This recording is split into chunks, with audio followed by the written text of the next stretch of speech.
You think walking with God means feeling blessed all the time? Wrong. It means everything you used once starts dying. And that's exactly the point. Listen up. If you're expecting some feel-good sermon about how Jesus makes everything easier, click off now. Because walking with God doesn't make your life more comfortable. It makes you uncomfortable with the life you've been settling for. Here's what actually happens when you stop playing Christian and start walking with God daily.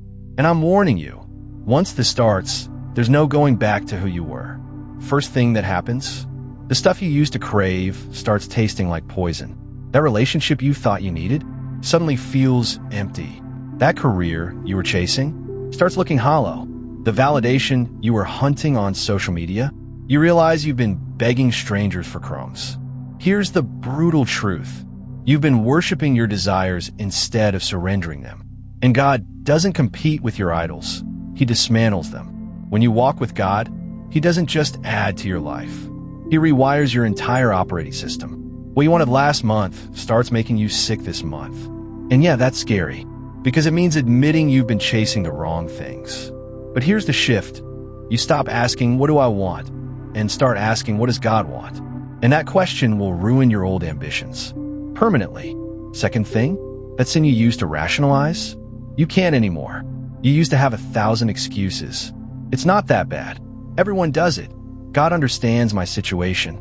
But when you're actually walking with God, those excuses sound pathetic, even to you.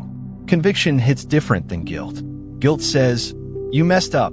Conviction says, you're becoming someone who doesn't do this anymore. And here's what nobody tells you. Conviction feels like losing a friend. That habit you leaned on? Gone. That escape you ran to? Closed. The sin that used to comfort you now disgusts you. You know what that means? It means you're finally seeing it the way God always did. And once you see it, you can't unsee it. You're done pretending it's harmless. You're done managing it. You're done. Harsh truth. If you're still comfortable with your sin, you're not walking with God. You're walking past Him. Third shift, you stop doing what's easy and start doing what's right. Before, you made decisions based on what felt good, what made sense, what everyone else was doing. Now, you do what God says even when it costs you. And it will cost you. Obedience to God might cost you friendships. It might cost you opportunities. It might cost you your reputation. People will think you're extreme. They'll say you're doing too much. Good. Let them. Because here's the reality check. Convenience is the enemy of transformation. You don't accidentally obey God. You don't stumble into righteousness. You choose it when it's hard, when it's lonely, when it doesn't make sense to anyone else. Walking with God means saying yes when your flesh screams no. It means forgiving when you want revenge. It means tithing when you're broke. It means shutting your mouth when you want to destroy someone with words. You want to know if you're really walking with God? Check this. Are you doing what He says even when it hurts? If not, you're still negotiating. And God doesn't negotiate. Fourth thing that happens, your circumstances get chaotic, but your soul stays calm. This one messes people up because they think walking with God means everything gets fixed. It doesn't. The job might still be unstable. The relationship might still be broken. The money might still be tight. But here's what changes. You stop falling apart when life falls apart. There's this unexplainable peace that shows up when everything around you is burning. And it's not because you're in denial. It's because you know who's in control, and it's not you. The world looks at you and thinks you're crazy. How are you not panicking? Because you've tasted a peace that doesn't require perfect circumstances. You've experienced a stability that doesn't come from your bank account. Shocking truth. God's peace doesn't remove the storm. It anchors you in the storm. And once you've felt that, anxiety loses its grip on you. Fifth sign, you start becoming someone you don't recognize in the best way. You're more patient with people who used to set you off. You're kinder when you have every reason to be cold. You've got self-control in areas where you used to have zero discipline. This isn't you trying harder. This is God's nature becoming your nature. But here's the catch. It doesn't happen overnight. Spiritual fruit grows slowly. And impatient people quit before the harvest. You want instant transformation? Too bad. God's not a microwave. He's a farmer. And farmers wait for seasons. The brutal reality, Most people give up on walking with God because they don't see results in 2 weeks. They pray for a month, see no change, and go back to their old life. Don't be most people. Trust the process. The fruit is coming. And when it shows up, even you'll be shocked at who you've become. Sixth thing, you start feeling like a foreigner in your own life. The parties don't hit the same. The shows everyone's binging feel empty.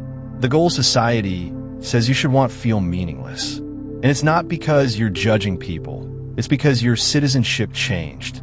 You're not supposed to feel a home here anymore. This world isn't your destination. It's your layover. And yeah, that's isolating. You might lose friends who don't understand why you changed. You might feel like you don't fit anywhere anymore. Here's the harsh truth: you won't fit. And that's the point.